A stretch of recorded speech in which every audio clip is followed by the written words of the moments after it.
bem-vindos ao canal Livre desta tarde. Nós vamos discutir hoje aqui, com a sua participação em casa, na rua, otimismo e pessimismo. É evidente que a gente não vai ficar muito preso aqui ao dicionário. O dicionário do Aurélio diz o seguinte, que o otimismo é a doutrina filosófica segundo a qual tudo corre no mundo do melhor modo possível. Tudo vai bem. Atitude em face dos problemas humanos ou sociais que consiste em considerá-los passíveis de uma solução global positiva, do que resulta em gerar uma posição ativa e confiante. O pessimismo, segundo o mesmo dicionário, é uma disposição de espírito que leva o indivíduo a encarar tudo pelo lado negativo, a esperar tudo de pior, doutrina segundo a qual o mal predomina sobre o bem, valendo mais não ser do que ser. Por exemplo, o que é uma página de jornal? Aqui está, por exemplo, que nós vamos falar aqui se os jornais são pessimistas. Esse aqui é o Jornal da Tarde da sua edição de hoje. Então aqui fala que a Sena vai pagar um bolão de 40 mil, o supermercado não está mais barato, no PT temporada de caça à convergência, notícia política, e aqui fala que nós temos uma ministra da Economia, que é a dona Zélia, que está aqui. Aqui está o Gorbachev, aqui, Lituânia, e aqui está o herói. Aqui está o nosso futuro presidente, Collor de Mello, que faz um Cooper na floresta do castelo d'Artigny, onde se hospeda a 200 quilômetros de Paris. Ele sai lá do d'Artigny, que deve ter um oxigênio maravilhoso, para a poluição do Brasil. Aliás, nós tivemos um programa aqui essa semana em que um técnico dizia o seguinte, que correr, fazer Cooper aí com esse monóxido de carbono, isso é pior do que o negócio do cara que vai de Ibirapuera, os negros aí de mulher de 29, 30, que começa a aparecer a coisa, a mulher vai lá de manhã, diz que homens de 39, 40 começam a entrar na fase de mudança, aí resolve correr lá na arena do Ibirapuera, né? Esse negócio de correr aqui não. Mas, evidentemente, o presidente está otimista aqui, hein? Ele está otimista. De qualquer forma, nós estamos vivendo uma época em que esse otimismo pode ser avaliado. Vamos ter um novo governo eleito pelo povo, né? As atenções do Brasil se voltam para isso. Qual é a nossa posição perante isso? Nós somos um povo otimista, somos um povo pessimista, é bom, é ruim? Para discutir esse assunto, nós trouxemos aqui gente bonita e inteligente. À minha direita está o Dr. Jorge Cunha Lima, escritor e empresário, dono da agência de publicidade ADEX, e depois eu vou falar sobre isso. Ex-secretário da Cultura do governo Montoro, ex-presidente da Fundação Casper Libero.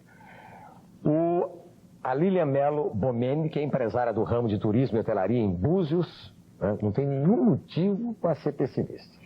Ela mora em Búzios, pô, né? Ela mora lá na Cabana Búzios Empreendimentos Turísticos Limitada. Né? Tem nenhum motivo. A doutora Terezinha Tomé Batista, que é psicóloga, e que vai analisar a gente aqui, né, essas posições. O Caio Fernando de Abreu, que é escritor, que também tem uma posição sobre o assunto. O doutor Enéas Ferreira Carneiro, que está aí montando um partido político, está expandindo no processo de expansão. Os senhores o conhecem muito bem, é cardiologista, professor de eletrocardiografia no Rio e aqui em São Paulo. E ex-candidato à presidência da República. E a Virgínia Novick, que é modelo, e que faz um grande sucesso aí na televisão, fazendo os anúncios, uma campanha, uma sequência com estilo todo próprio das lojas Marisa do meu amigo Bernardo. Pois bem, isso colocado, o Dr. Jorge Cunha Lima diz que ele é otimista. Ele diz assim, eu sou otimista porque a vida é... Não fica nem mil, o Jorge é muito mais bonito que eu. Sou otimista porque a vida é ótima, a situação econômica ruim do país pode ser atribuída a pessimistas que especulam e ganham dinheiro com isso.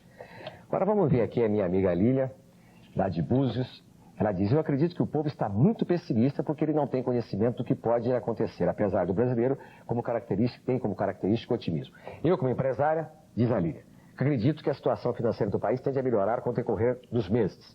A nossa psicóloga, Terezinha, diz assim, defino tanto pessimismo como otimismo condições internas das pessoas que as levam a destacar, na realidade, alguns dados positivos e animadores ou dados negativos e desanimadores no caso do pessimismo.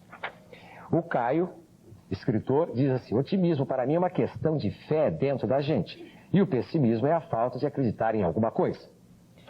O doutor Enéas, diz assim, eu sou otimista, acredito no homem, no fundo de cada ser humano existe a verdade, é só uma questão de fazê-la vir à tona. A Virgínia diz, nós somos o que pensamos. Se você pensa positivo, as coisas boas acontecem. A Marta já está, a minha, esperando lá? Tá bom.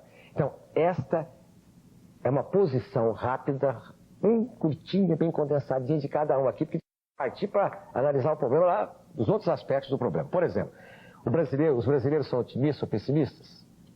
Uma questão que nós vamos levantar aqui. A família, segundo uma pesquisa que foi feita agora, tem uma imagem negativa para os brasileiros. Por que isso? A família nossa aqui.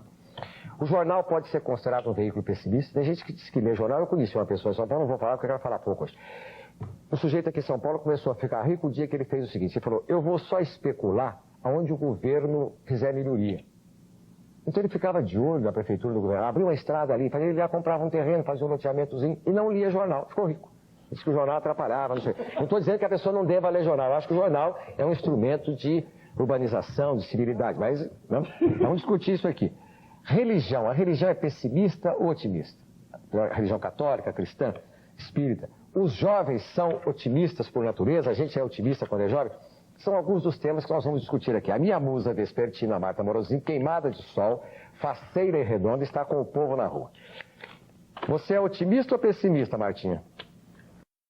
Otimista, Ney. E olha só, que dia que a gente tem hoje para esse programa. 32 graus aqui no centro da cidade e as pessoas alegres, sorridentes, até todo mundo animado porque o prêmio da Loto está acumulado, todo mundo já apostou, já comprou bilhete, o senhor já apostou? Tranquilo, e pretendo ganhar. Ganhando ou não ganhando, sou sempre otimista. Vou um dia beliscar para viver na vida melhor, né? É, né? E você é otimista? Eu não sou otimista. Não, todo mundo falando que jovem é otimista. Não, eu não sou otimista pela seguinte questão. Eu tenho 15 anos, certo? Nunca, politicamente eu não sou otimista. Eu não sei quando que... Eu não tenho ideia quando que o Brasil vai melhorar, entendeu? Eu não sei, eu não levo fé, não boto fé. E no amor, assim, quando você paquera, pelo menos você é otimista que a garota vai dar bola? Aí em certos casos sim, em outros casos não. Leva muito. E você é otimista? Sou otimista. Acha que o povo brasileiro é otimista? É, a maioria são, né? E você também é otimista? Eu sou sim, sempre fui, sempre você. E o meu maior otimismo nos últimos tempos é o novo governo aí, tô botando uma fé nele, ele vai mudar muita coisa. Na circunstância que o nosso país se encontra, todo mundo tá proibido de ser pessimista, tem que ser otimista com ele vai mudar muita coisa. Tá tudo errado e vai melhorar, eu tenho certeza. Nossa, que legal. Vamos voltar pro estúdio, Ney? Gostei muito das entrevistas, esse menino de 15 anos está se envolvido fisicamente e politicamente, tá bom. Agora, tem uma coisa curiosa aqui. A última entrevista que você fez aí cabe exatamente dentro de uma pesquisa que eu tenho aqui. Apesar de estarmos atravessando um momento de crise atualmente no Brasil, o povo brasileiro demonstra otimismo e esperança sempre que se fala em mudanças. Então, está batendo aqui. A partir desse instante, eu silencio e vou aprender com os senhores, senhoras e senhoritas. Eu vou começar aqui com o Jorge, e todo mundo pode apartear o Jorge a hora que quiser, entendeu? E a pergunta básica é a seguinte: os brasileiros, historicamente, culturalmente, como dizem os economistas, estruturalmente, conjunturalmente, os brasileiros são otimistas ou pessimistas? Eu acho que o brasileiro é delirantemente otimista, porque aguentar o foguete que o brasileiro aguenta e renovar as esperanças toda vez que a conjuntura possibilita. Você passa uma tremenda de uma ditadura, uma tremenda de uma dificuldade. Vem uma campanha das diretas, o povo se engaja com um otimismo fantástico. Você tem as frustrações da abertura, não sei o quê. Vem uma eleição, o povo se engaja. Ninguém pode dizer que essa eleição não foi um espetáculo fantástico de civismo, entende? No sentido do engajamento popular. Até criança estava fazendo campanha. Então, é um povo incorrigivelmente otimista. Agora, esse otimismo social vem muito da conjuntura que é oferecida a esse povo. É evidente que, na medida em que se joga em cima desse povo uma inflação que tira o valor da moeda, e tirando o valor da moeda, tira o valor da esperança e tal, o povo tem, cada knockdown, é um boxe no qual o povo só leva paulada. E, no entanto, qualquer portinha que se abra, qualquer esperança que se abra, a fé que é intrínseca do povo, como dizia o Caio, essa fé que está dentro, o povo se revela otimista. Então, o que eu acho é que, realmente, se transformar esse otimismo do povo brasileiro numa potencialidade, num engajamento real nos meios de produção, na participação na renda desse país, na participação das decisões, esse otimismo vai virar um fenômeno político irresistível. Se não, esse otimismo pode virar ódio. E se virar ódio, esse ódio pode causar alguns dissabores, entende? Na estrutura desse país. Então eu acho que nós estamos ainda em tempo. Remember cruzado. Vocês viram alguma coisa igual à participação popular no cruzado, na defesa da moeda, na defesa desse país como cruzado? É muito raro uma coisa como aquela. E o povo ali foi desiludido porque razões políticas impediram que o cruzado fosse tratado como um fenômeno econômico sério, entende? O cruzado foi violentado não pela falta de otimismo do povo, o cruzado foi violentado pela falta de competência política do governo. Entende? Então eu acho que o povo é otimista e não podemos destruir esse valor do povo brasileiro. Lívia, você acha que o otimismo é uma questão geográfica? Você acha que o fato de morar... Você trabalha no segmento turismo. Eu faço todas as apresentações nos últimos 10 anos da ABAV. A ABAV é a Associação Nacional dos Agentes de Viagem do Brasil.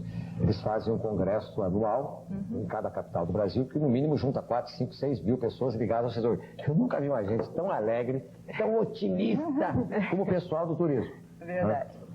Bom, de princípio, daí eu não moro em Búzios, eu moro aqui em São Paulo. E realmente eu penso, eu estou em Búzios e quando posso estou sempre lá.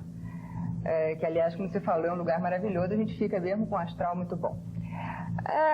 Eu não sei por que nós do turismo realmente somos alegres. Nós somos alegres porque acreditamos e vendemos alegria. Porque todo mundo que vai viajar, viaja com alegria. Então é uma forma, o pessoal já se prepara, já se vai com família, se não vai, se é o executivo que está indo, ele sempre está vai fazer negócio, ele sempre está com uma expectativa, um otimismo. Que a felicidade vai encontrar felicidade lá.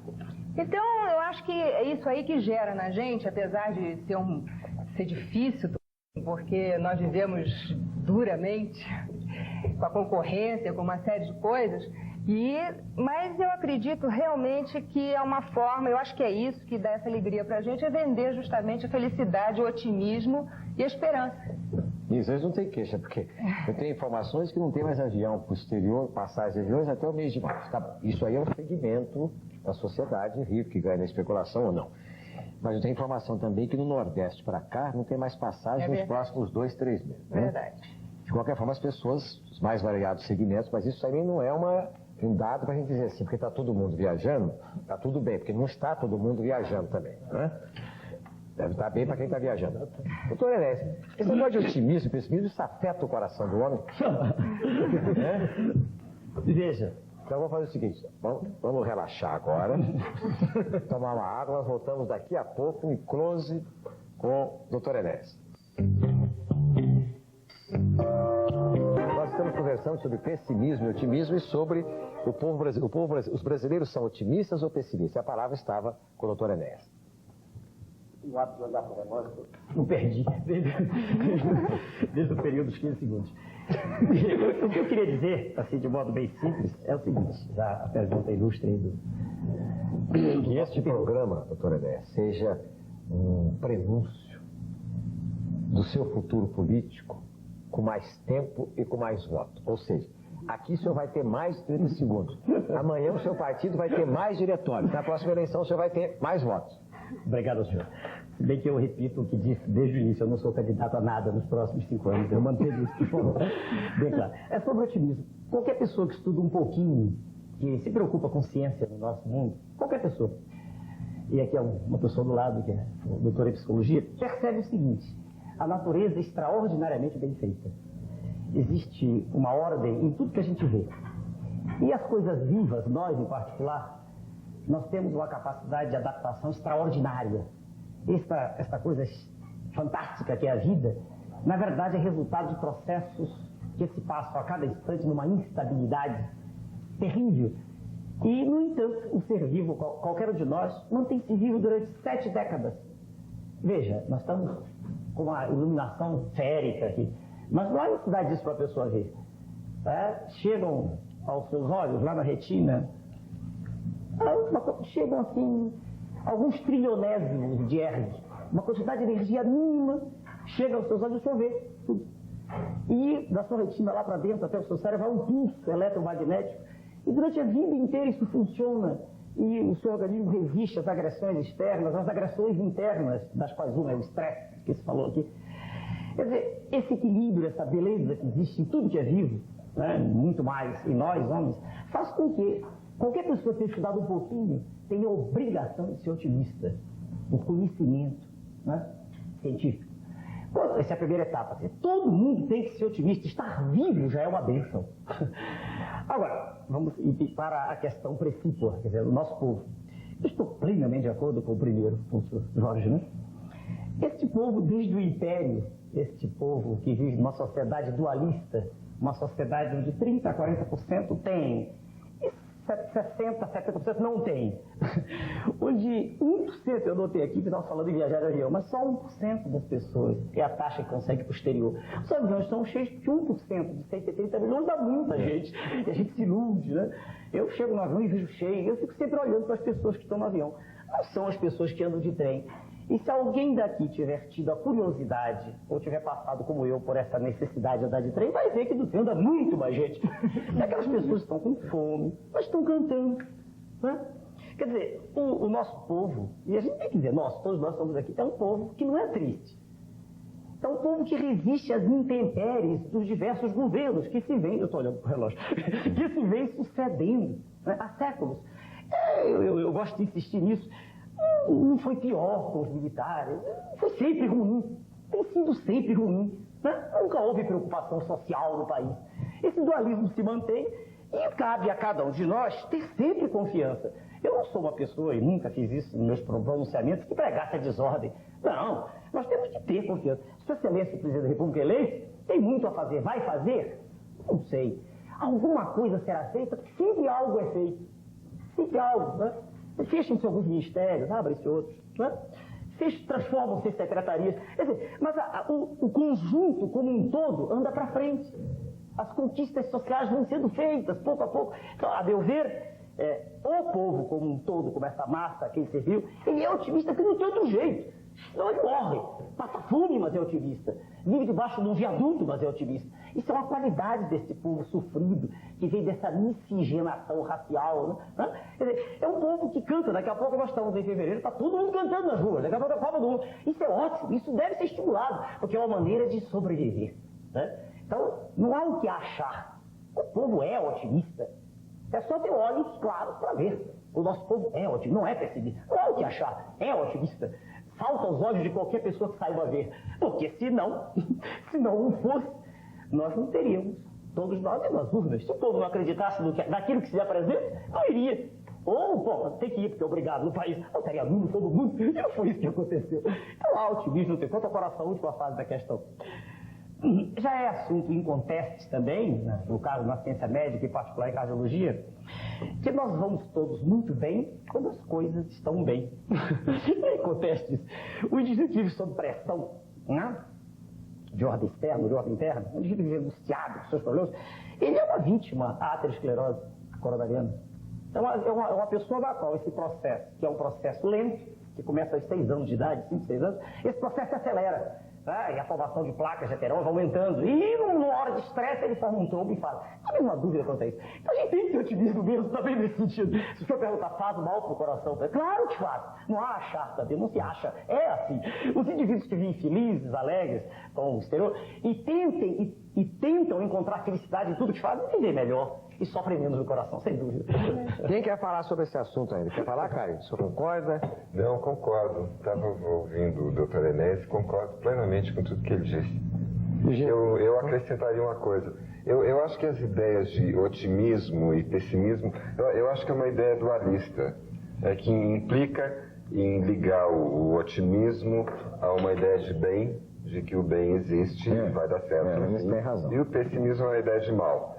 E eu acho que talvez no fundo as coisas não sejam bem assim. Eu acho que a gente deveria fazer um exercício meio budista de tentar ver a realidade como ela é, sem bem nem mal. Eu acho que quem adjetiva a realidade é o ser humano. E ela corre sozinha, uma coisa, uma árvore, ela não é bonita nem feia.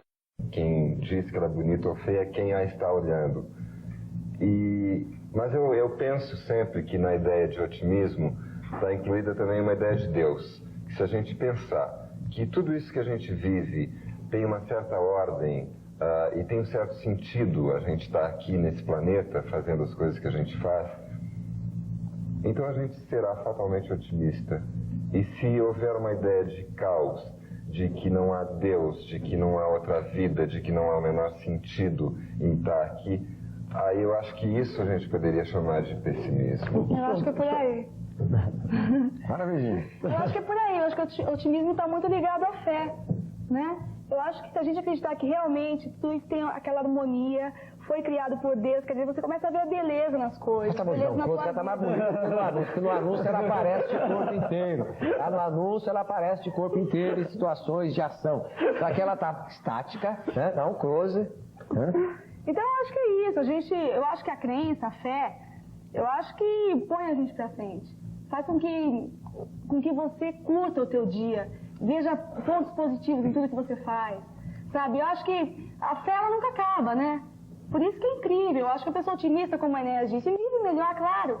Porque já pensou que vai dar certo, o otimista já é um vitorioso. Pensou que vai dar certo, já se posiciona diferente, o olhar dele é diferente, já fala diferente, já está mais relaxado, já não vai ter tanto problema de saúde. Então eu acho que é por aí, vive melhor mesmo. Experiência própria. Uma parte, posso? É rapidinho. É sobre a questão apresentada pelo senhor, tá? E pela jovem, pela senhorita Virgínia. Só para defender as pessoas que não têm fé, só para defendê-las. Só isso assim. Sem dúvida, o religioso põe a sua convicção em um mundo extraterreno, né? De modo transcendente, sem dúvida. E encontra uma razão de ser última para tudo. Mas mesmo pessoas que não sejam dotadas dessa veia interna, quer dizer, que não têm essa fé, e essas pessoas são seres humanos como nós, né? Pessoas que não têm fé são seres humanos, têm que ser respeitadas. Não têm esse dom, porque fé é um dom alto. Tá? Mesmo essas pessoas, se elas estudarem, elas perceberão que há harmonia na natureza. Crendo ou não em Deus, a natureza é extremamente bem feita em todos os níveis de escalonamento, né? Extremamente bem feita. A natureza física, química, biológica, psicológica, toda ela. Tudo é lindo e muito bem feito. Então, só a percepção dessa harmonia, dessa beleza, também dá confiança na vida. Veja bem, se alguém disser assim, a gente vai morrer, se eu não tenho fé, vai acabar, mas peraí, eu vou morrer, mas tudo é transitório no mundo, tudo. As coisas mais belas são transitórias. Então, por que também essas pessoas não têm que ser otimistas? Pois como eu comecei dizendo, já é uma bênção estar aqui, para que cada um de nós esteja aqui, nós passamos por um processo de seleção desde a ideia de Deus que eu falo, não como um ser de barbas brancas, cuidando de todos nós. Eu acho que Deus pode ser o rio, pode ser a árvore, pode ser a faz energias, eu acho que é energia nossa. Eu só quis dizer que o antropomorfismo, né, no caso de Deus, não é fundamental para isso. Não é. É porque precisa ter muitas pessoas, a população inteira nos ouve. Eu acho que o otimista é aquele ser humano que tem olhos para ver esse tipo de coisa. O olhar para o exterior, o olhar para si mesmo, dignifica, né? Sim. Mostra que nós somos um pedaço do universo que tem consciência de si mesmo. Só isso já é uma bênção. Nós somos diferentes da matéria inanimada, né? E dos primos irmãos da escala filogenética também. Eu podia perguntar aqui se o doutor Enéas acredita em Deus, mas eu vou deixar essa pergunta para o companheiro Boris Casoy para a próxima campanha política. Terezinha, o que você acha de tudo isso aí, Terezinha? Eu queria dar uma parte no que o Caio comentou, né? Acho que a gente deve cuidar mesmo para não se entrar ou otimista ou pessimista, né? Mas, do meu ponto de vista, eu penso assim, quer dizer, cada ser humano olha a realidade e como você comentou mesmo, né? E ele coloca os seus adjetivos próprios, né? Então, quando a gente fala em pessimismo e otimismo, eu penso que a gente está falando da emoção que cada um coloca na realidade, né? Ou você realidade nua e crua e analisa como um cientista. Ou você precisa dizer o que é a realidade nua e crua. Isso. É difícil. Mas fica até matemática, né? Vai acontecer isso porque aquilo, ou vai deixar de acontecer isso porque aquilo. E o ser humano tem esse espírito mais realista, ele vai ou ser pessimista ou ser otimista. Quer dizer, eu vejo isso como uma colocação de emoção na interpretação da realidade. Esse programa aqui chama-se Canal Livre. E recebeu um prêmio aqui. Evidentemente, eu estou aqui desde setembro, o prêmio é integralmente dedicado à equipe que fazia o programa antes de setembro. Recebeu o prêmio da PCA como o programa de debate mais importante da televisão brasileira. Então, a equipe comandada pela minha querida amiga, extraordinária profissional Silvia Popovic, e toda a sua equipe de produção e direção, que uma parte trabalha nesse programa, é que são responsáveis por esse prêmio. Eu só mantenho aqui o ideal de liberdade. Então, vamos fazer uma pauta no ar. Aqui está escrito assim: a família, segundo pesquisa, tem uma imagem negativa para a brasileira. Mas, no fundo, baseado numa pesquisa, quer dizer o seguinte, que a família afetada pela crise econômica, algumas famílias, elas são mais decadentes, não sei o quê. Então, eu quero propor o seguinte aos senhores. O que os senhores querem discutir agora? A família tem imagem negativa para os brasileiros ou a propaganda sempre passa otimismo somente pela televisão? Qual é o assunto que vocês acham mais interessante discutir? Vamos lá. Qual dos dois? Desculpa, Ney. Mais atual, né? Não seria a família, né, que tá negativa, não. O que você acha, tá? Acho que não. Eu acho que, inclusive, toda essa dificuldade que vai criando numa família, eu acho até que vai dando união. Sabe? Muitas vezes pode dar confusões e tal, mas você vai... Vou perguntar pro povo lá. Martinha, pergunta pros meus amigos aí se as dificuldades econômicas, a dona de casa vai na feira, cada dia sobe o preço, agora está subindo menos de 24 horas, né? O preço das coisas, do salário não, o salário eles fazem pelo IPC, mas o diário é pela PTN, até fiscal, né? Então, anuidade escolar, a família de um modo geral, as pessoas acham que a crise, as dificuldades unem mais as pessoas dentro do lar da família ou provocam cisões, separações, distúrbios. Martinha? Vamos saber isso, então, e também que conceito as pessoas têm da família. Se é fácil conviver em família, se é positivo.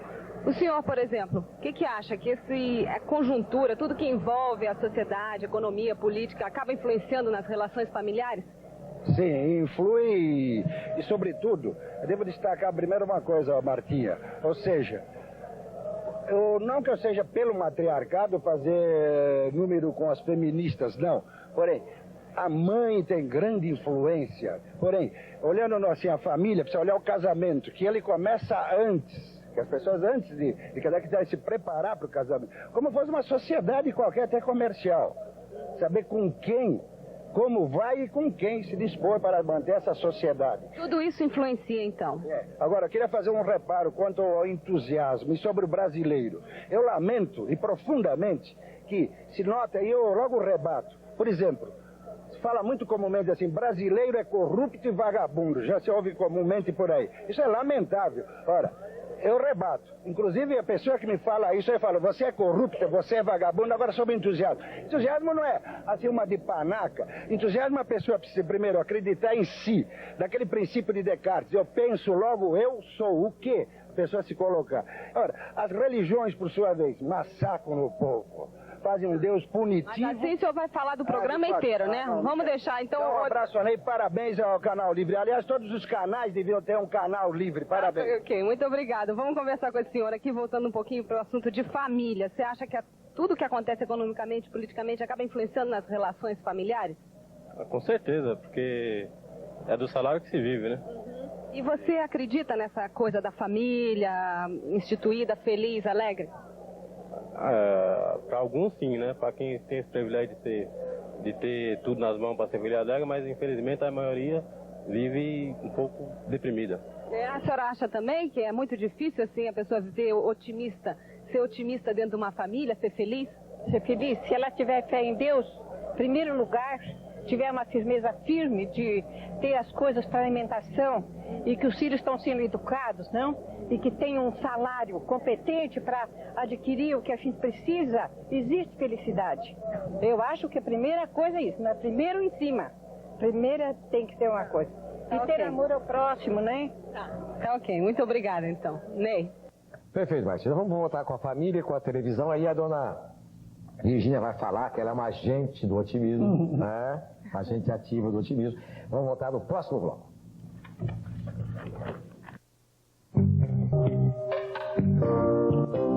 O Canal Livre de hoje está discutindo pessimismo e otimismo. Nós discutimos aqui o primeiro bloco, pessimismo e otimismo, e começamos aqui com a posição pessoal, com a posição de cada um sobre o assunto, com a posição do dicionário, se os brasileiros são otimistas ou pessimistas, com a participação do povo. Vamos entrar agora na família, nos efeitos da família, o que reflete, como é que a família reage a todas as pressões que estão aí, se ela é infeliz ou pessimista ou otimista com relação a isso. Para isso nós temos aqui o Dr. Jorge Cunha Lima, escritor, empresário e dono da agência de publicidade ADEX, ex-secretário da Cultura do governo Montoro e ex-presidente da Fundação Casper Libero.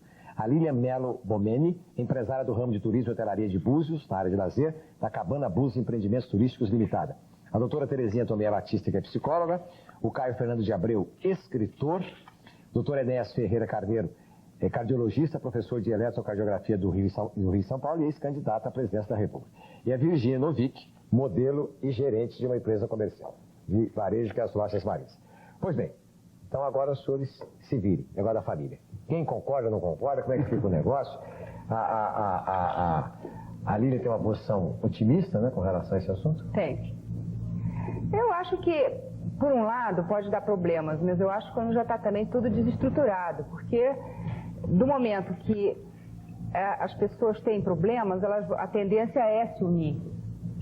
Sabe, eu acho que as pessoas começam a procurar um caminho, começam a trabalhar mais, ou começam a se dedicar mais, ou começam do lado, pode ter problemas, agora eu acho que do lado dos jovens, por exemplo, está existindo uma união maior, porque a dificuldade está maior, então está existindo uma maior união.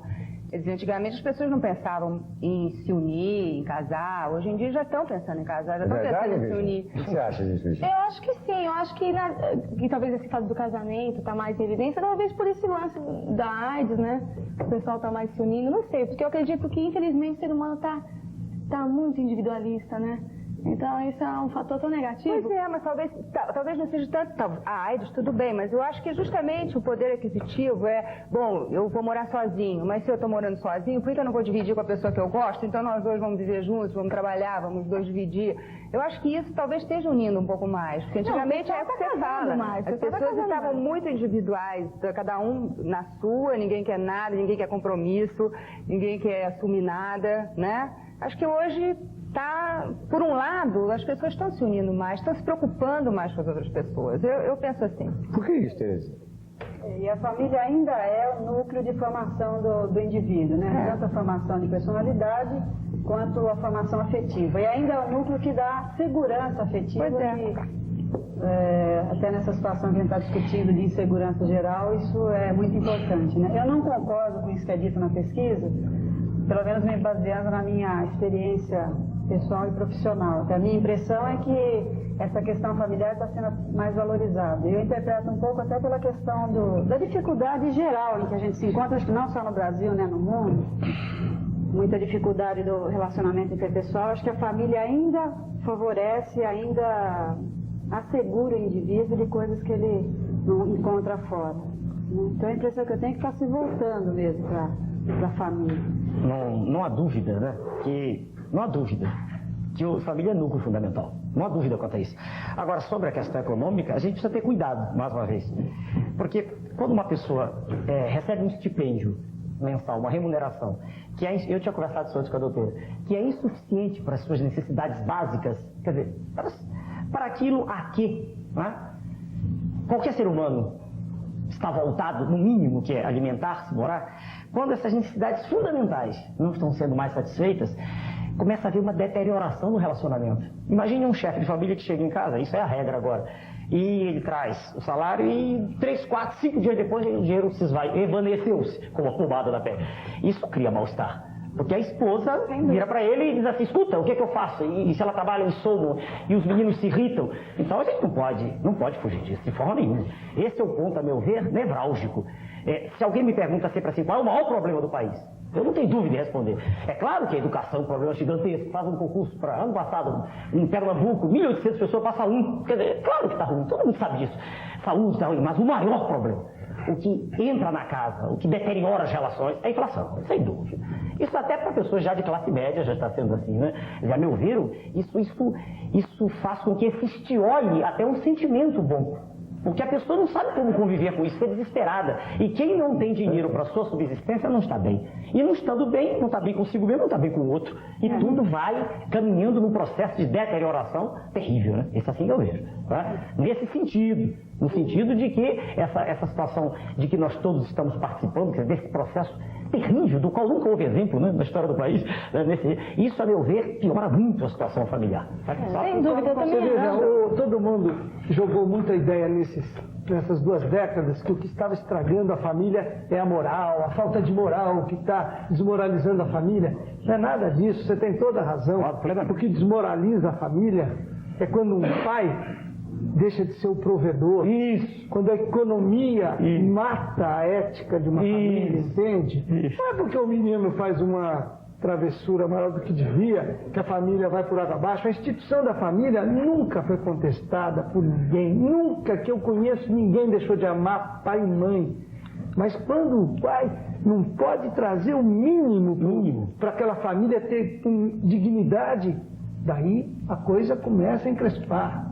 Porque não tendo o que comer numa casa, não tendo como pagar o colégio do filho e tal. A família vai se desmoralizar, porque a família foi ruída. E os defeitos de cada um começam a aparecer, normais, em todos os seres humanos, se agigantam.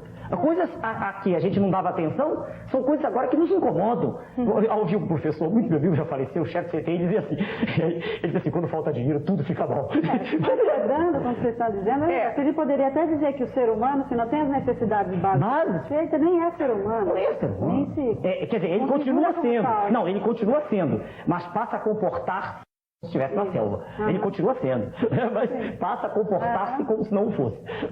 Então, e voltando ao que aquele colega disse lá na rua, aquele senhor que falou demais, ele puxou aquela questão da mãe. E voltando para o otimismo, como uma mãe otimista segura a casa, né? Isso. Sabe, até uma coisa que talvez a psicologia explique melhor, mas uma mãe otimista, mesmo numa situação crítica, tá? Porque isso é nas crises mesmo que a união, assim, faz com que as pessoas cresçam e tudo mais, se tiver aquele amor, aquela união.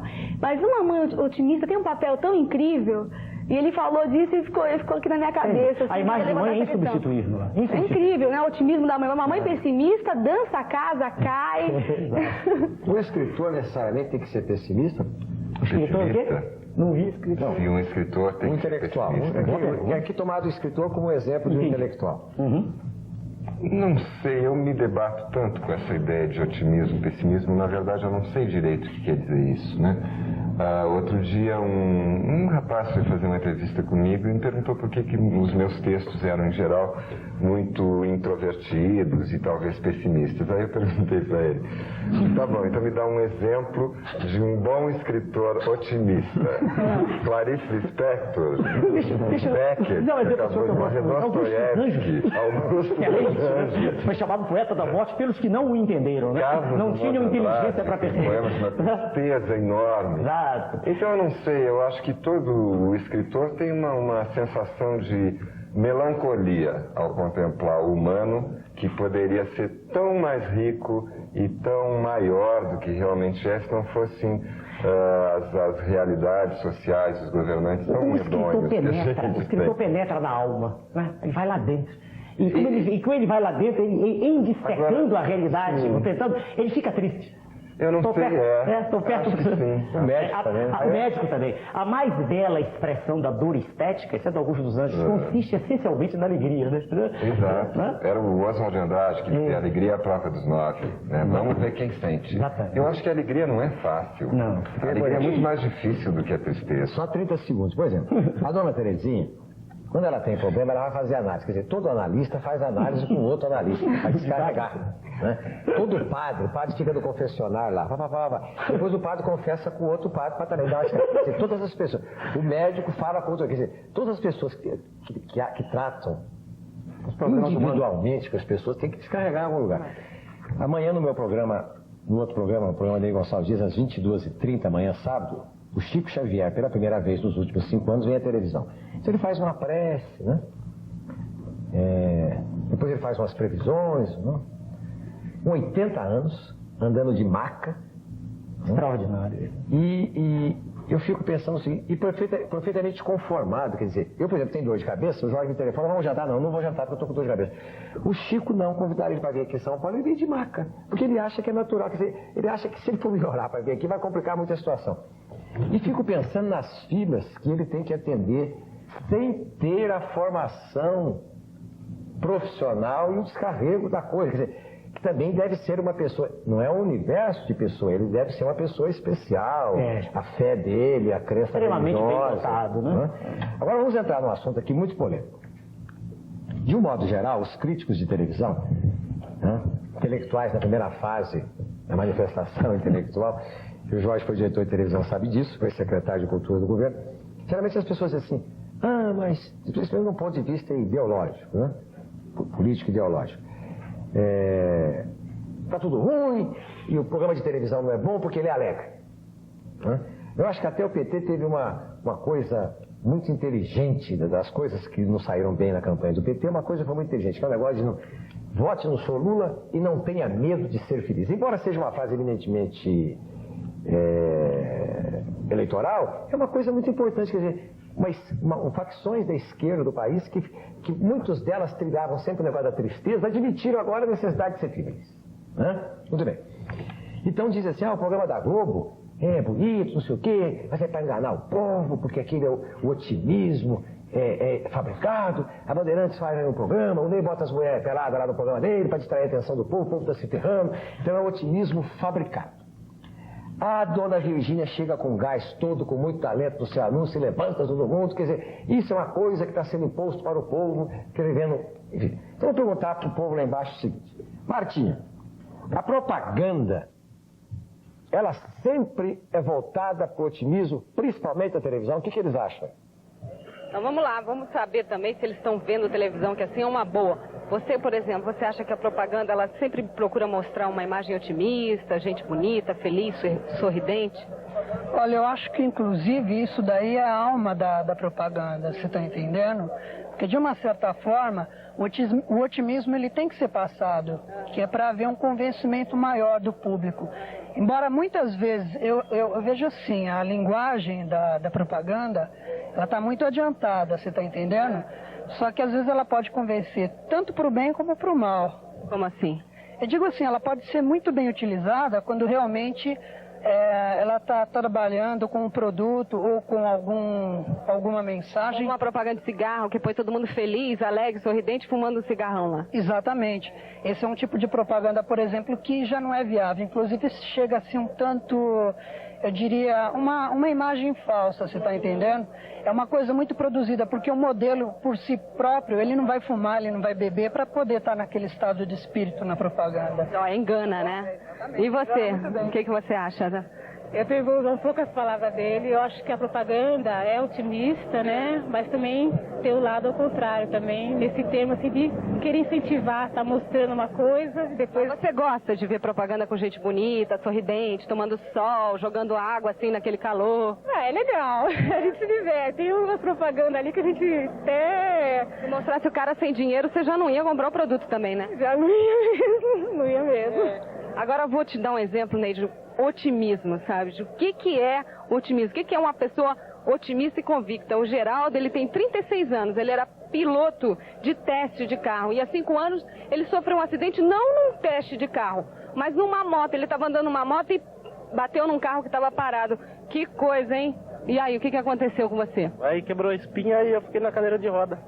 Depois o médico virou pra você: por que você tá rindo? Eu tô rindo junto com você, mas eu não sei por que você tá rindo. Muita gente acha assim: nossa, que horror, acabou a vida dele, agora ele tá numa cadeira de rodas. Acabou nada, começou agora. Eu vivi uma vida, agora eu tô na outra. Mas tá bem, não tenho queixa de nada. Mesmo quando o médico te deu notícia, você sempre foi otimista, falou: não, olha, começou outra fase. Começou outra vida, ele falou pra mim. Agora é outra pessoa, e eu tô nessa outra pessoa. Tá você acha que otimismo a pessoa aprende, ou você já, desde que nasceu, você já foi assim, já teve uma visão otimista das coisas? Eu acho que aprende, né? Cada fato você vai aprendendo as coisas. Eu aprendi. E tô aqui. É jóia, Geraldo. Muito obrigado. Ney? Muito bom. É por isso que eu falei o negócio do Chico Xavier aqui, que é exatamente esse o exemplo que eu queria dar, que eu não consegui lucidez para verbalizar. Quer dizer, o Chico está com 80 anos, veio carregado para São Paulo numa máquina, enfrentou aqui umas 10 horas de solenidade, né?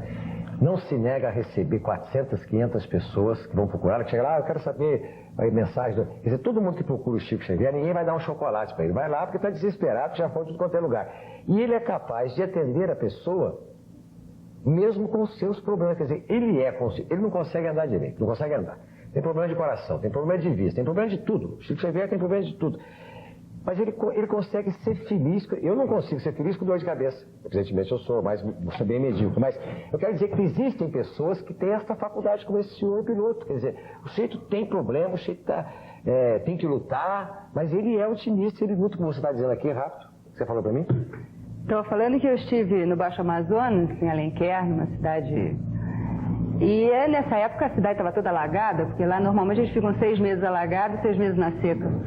E eu tive a oportunidade de andar no barco por lá e tal, e quando eu chegava, aquelas casas todas alagadas e as famílias todas muito felizes, não tinham nada, mas não tinham o que oferecer para mim. Vem tomar um cafezinho, faço questão. Eu sabia que aquele café ia fazer falta, mas também se eu não tomasse, eu ia fazer uma desfeita.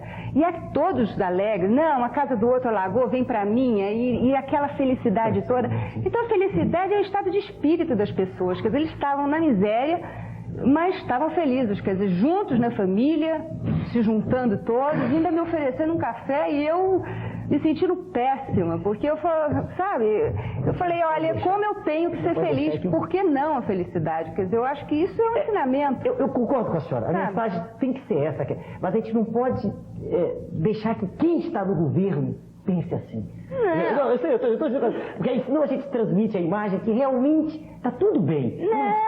Mas não é eu sei o que a senhora está dizendo. Eu sei, eu sou dessa origem, eu sei o que é passar por esse tipo de necessidade.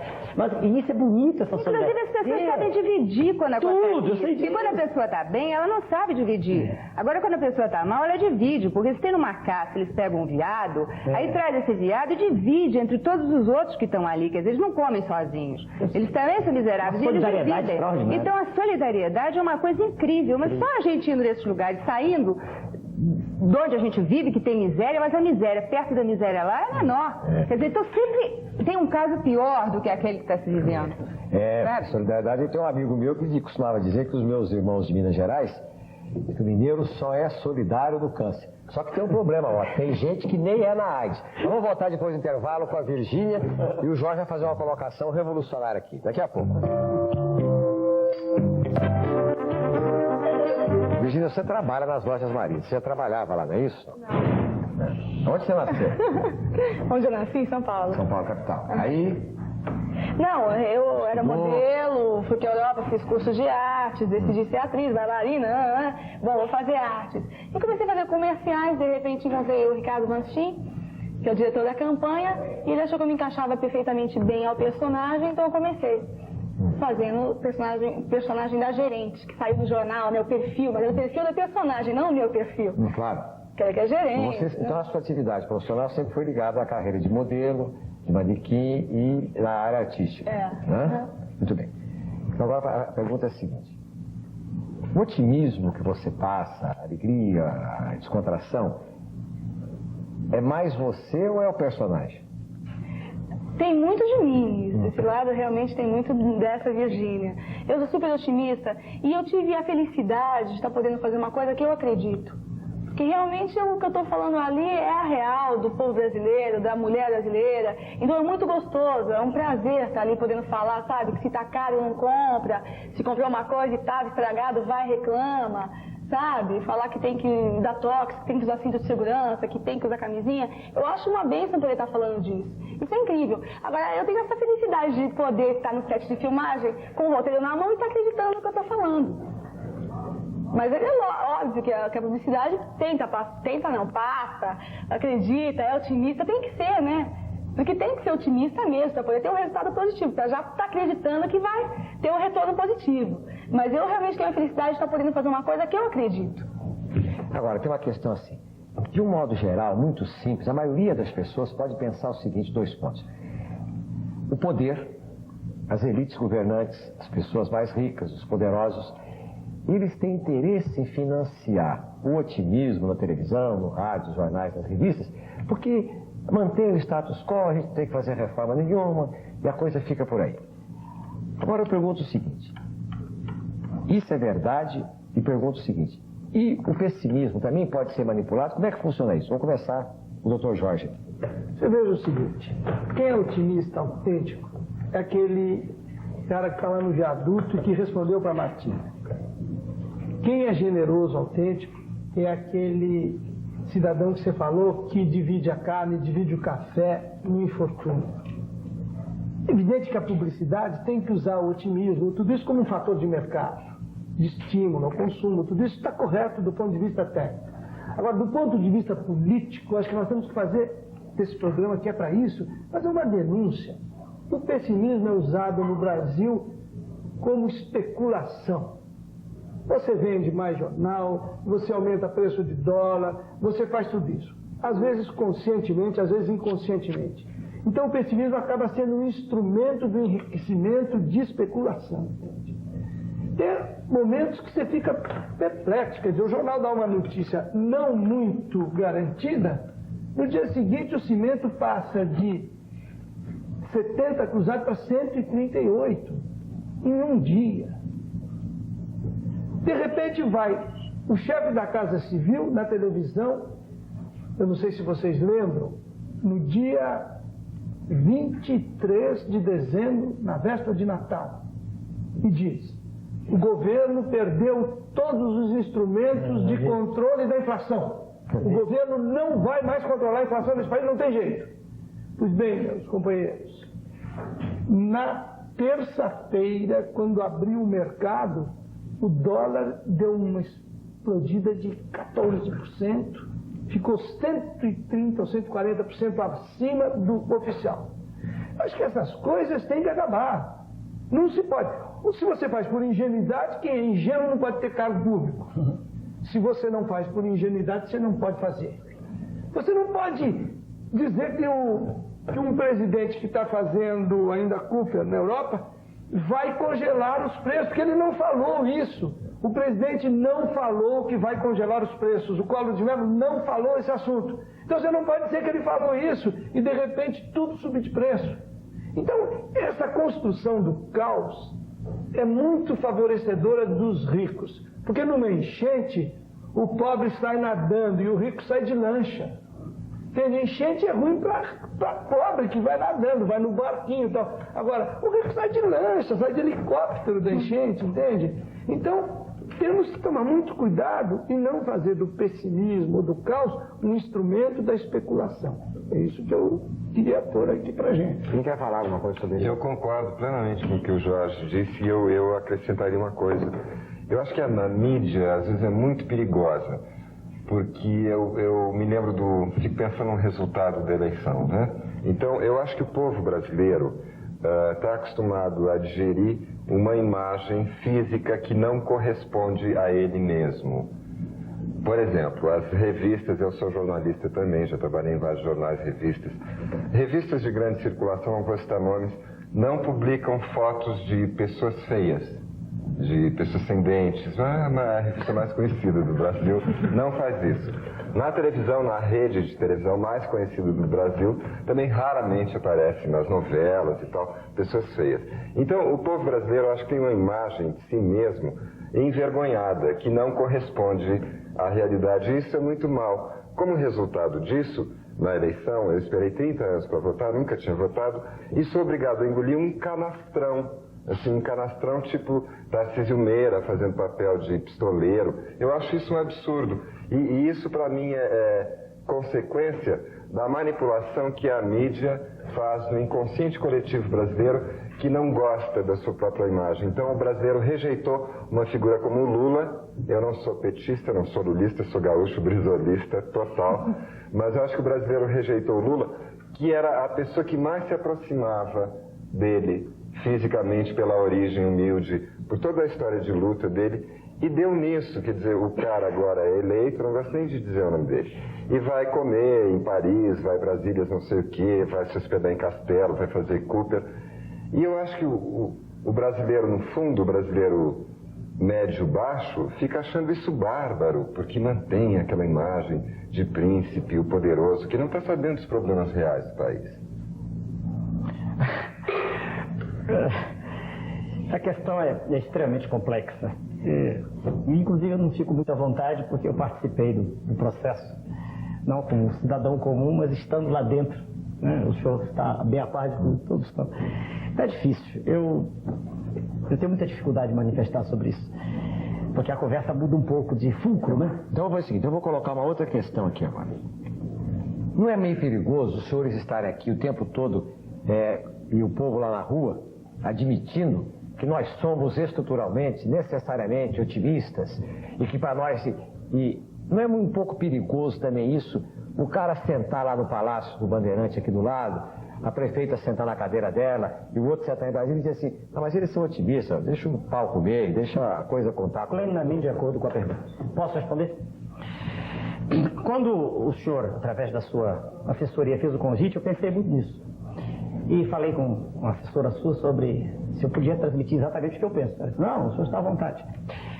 Eu entendo otimismo no sentido de cada um, quer dizer, cada um de nós, foi como eu comecei, foi a postulação minha inicial, cada um de nós, cada indivíduo como cidadão, tentar cumprir o seu dever de modo absolutamente independente do governo. A meu ver, como cidadão que sempre fui, o povo sobrevive ao governo.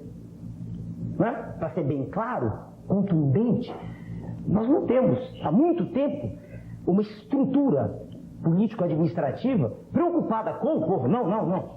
Nós temos um grupo de indivíduos, né, ligados em um processo que já é anacrônico e que insistem em dizer que isso é política, indivíduos extremamente mal dotados pela natureza e mal preparados, né? E o povo ouve como se... Eu de vez em quando eu vi isso quando me lancei de processo. E aliás, um cidadão que é médico, do Mato Grosso do Sul, disse há pouco: Jesus, o senhor é professor de cardiologia, o senhor é homem sério, não se meta nisso. Meu Deus! Então política tem que ser para quem é analfabeto? Tem que ser para quem vive hipócritamente, apertando a mão dos outros? Eu não penso assim. Veja bem. Então, para responder com clareza, eu sou otimista no sentido de dizer que cada cidadão não sai quebrando o trem, não sai assaltando, porque ele não vai resolver nada com isso. E aí eu sou radicalmente contra a esquerda brasileira, semi-analfabeta, mal preparada, e tanto mal preparada que não consegue chegar ao poder com toda a força de que dispõe aí. Ninguém pode negar aqui a galvanização que foi esse processo agora. Quem vai negar isso? E no entanto perdeu mais uma vez. Mas, a meu ver, não é quebrando. Vamos nos lembrar do que houve nos últimos tempos no Rio de Janeiro, todo mundo sabe. Quebraram-se, eu não me lembro o número exato, mas quebraram-se alguns ônibus. O senhor jornalista está com o melhor, não lembra daquilo. Queimaram-se o ônibus. Isso é uma demonstração de desespero do povo. Por outro lado, esse vandalismo não leva a nada, não constrói nada. Assaltar uma fábrica, assaltar um banco, eu entendo até que o chefe faça por desespero, mas eu não aceito e nunca aceitarei que nenhum partido político possa estar de acordo com isso. Eu não aceito isso. Eu sou um pregador da ordem, da disciplina, do respeito. Essa é a minha tese. Se o senhor disser, está certo que está aí, não. Eu sou, e sempre disse, Deus pronunciar, agora eu voltei a ficar sério de novo. Nós estávamos falando de coisas amenas. Eu sou radicalmente contra esse modelo, um modelo que faz com que o que não presta do indivíduo venha à tona, né? E o que há de bom fique lá dentro. E agora a senhora é psicóloga, vamos juntos. O ser humano é uma mistura de anjo e demônio. O ser humano não é essencialmente bom nem essencialmente mal. É a educação que faz com que o que há de bom seja. E esse modelo que aí está, modelo político, de falsidade, de hipocrisia, de não compromisso com a verdade, modelo em que a gente vê Sua Excelência, com todo respeito, estou virando para a tela, Sua Excelência, o Presidente da República diz num debate: eu não tenho dinheiro, inclusive, para comprar aquele aparelho de som. E as pessoas votam. E para pagar essa viagem à Europa. E esse indivíduo logo, peraí, deixa eu terminar. Eu estou dizendo exatamente, esse indivíduo logo depois, eu não estou atacando Sua Excelência, eu estou dizendo que, infelizmente, Sua Excelência mentiu diante das câmeras, se não tem dinheiro para comprar, e depois gasta 300 mil dólares. Eu não estou dizendo que ele não deva gastar, ele pode gastar até $1 milhão. Que se eu tivesse $1 milhão, 2, mas isso não é transmitir otimismo para ninguém. Não, isso é falso. Mas isso é falso. É mentira. Não estou defendendo o outro também, porque eu também não gosto do mesmo jeito. Você conhece minha posição? Eu fui claro, eu não gosto do modelo que está. Eu não gosto de desordem, nada disso. Eu não gosto de mentira, de cinismo. Eu digo o que eu penso. Agora, então, diante desse quadro, vamos então ser pessimistas? Dizer para o nosso cidadão humilde: não, o senhor chegue da sua casa, toque fogo na casa. Não! O senhor largue seu trabalho. Não! Chegue na mesma hora do seu trabalho, chegue no horário, seja rígido, cumpra a sua obrigação, seja qual for. Lute e acredite que virão dias melhores. Essa é a minha mensagem. Sempre é possível melhorar. Mas aí eu acho que a gente continua reduzido a um salve-se quem puder. Não. Na medida em que as elites governantes não fazem nada há muitos anos. Não. É um quando as pessoas, veja o senhor, quando as pessoas têm plena consciência, só a maneira de um homem se salvar é conhecendo. Só o conhecimento liberta o homem, mais nada. Na medida que uma pessoa estuda e tem consciência do mundo que a cerca, do mundo externo e do mundo interno, na medida que a pessoa tem uma ideia do universo em que ela vive, dos seus direitos e deveres, ela começa a viver melhor, ela respeita melhor seus semelhantes, ela fará melhor o seu trabalho e ela começará a perceber que é possível mudar o mundo em que ela vive. Essa é a minha mensagem. Eu concordo plenamente com você, mas eu acho que o governo tem que dar condições a essas pessoas. Foi o que eu disse agora, a gente não pode, a gente tem que esperar, mas não será que se o governo não der condições, o povo é que tem que dar condições. Assim você sabe salve-se que outro dia puder, que eu estou falando. Mas você veja, Enéas, outro dia eu tive com um cidadão que fez o roteiro do filme A Insustentável Leveza do Ser. E ele disse que teve com o Kundera há 6 meses atrás.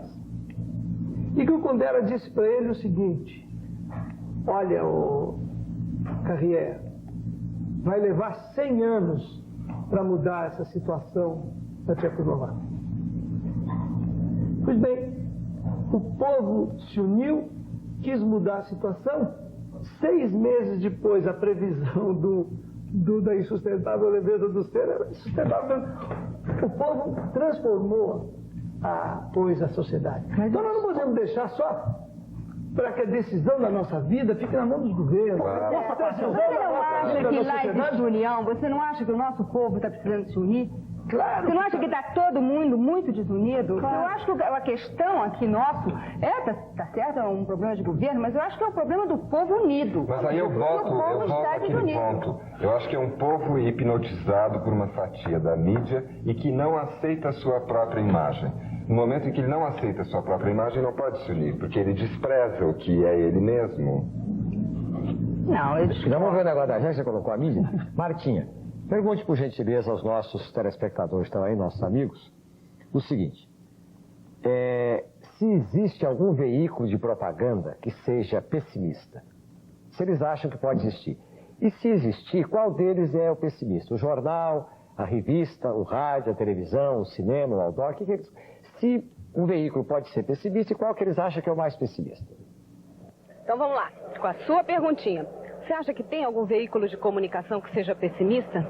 Tudo é uma questão de estratégia de marketing. Eles procuram, na medida do possível, levar otimismo para o público consumidor.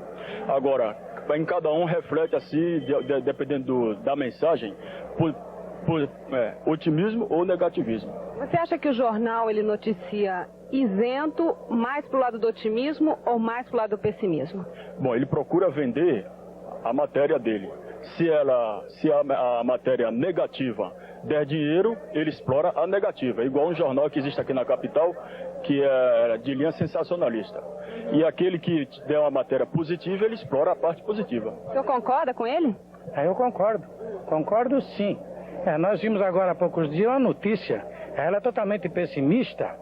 Aliás, vem de encontro com aquilo que o povo brasileiro, ele pede que haja mais moralidade. É como esse juiz que ele diz claramente que permite que esses sequestradores do Diniz aí possam dar uma entrevista coletiva. Isso não existe na cabeça de ninguém. Isso, um brasileiro como eu, semi-analfabeto, que eu tenho só o curso primário, me dói profundamente. O brasileiro precisa se levantar e contra esse tipo de sensacionalismo. Tá, ok. Então, obrigado. E o senhor, concorda? Ou concorda não, porque você não estava ouvindo, né?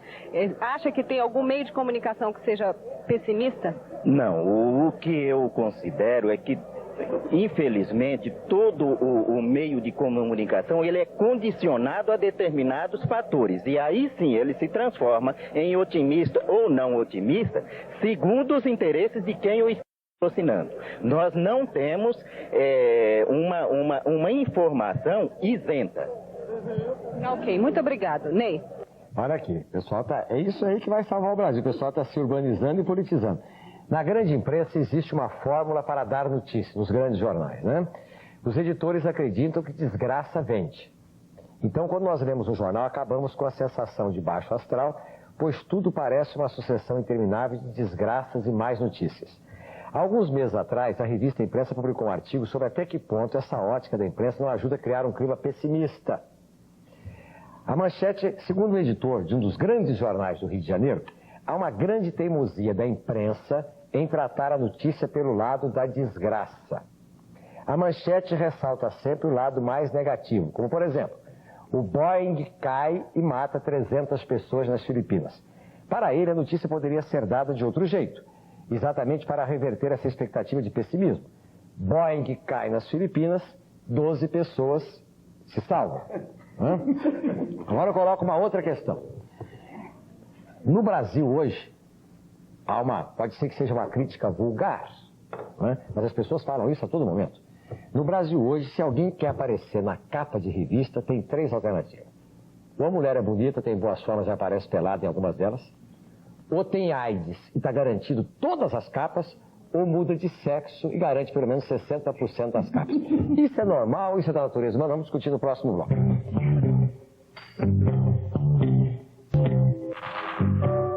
Aqui está escrito assim: religião é pessimista ou otimista? Bem, vamos colocar a coisa de uma outra forma. Que papel tem a religião no pessimismo ou no otimismo das pessoas? Terezinha? Papel tem a religião? Se ela tem algum papel no otimismo, tem alguma influência no otimismo ou no pessimismo das pessoas? Religião aqui entendida como uma crença num ser superior, né? Seja de natureza transcendência. Olha, eu acredito que tem, assim. Talvez tivesse que até elaborar melhor a resposta a essa pergunta, né? Mas...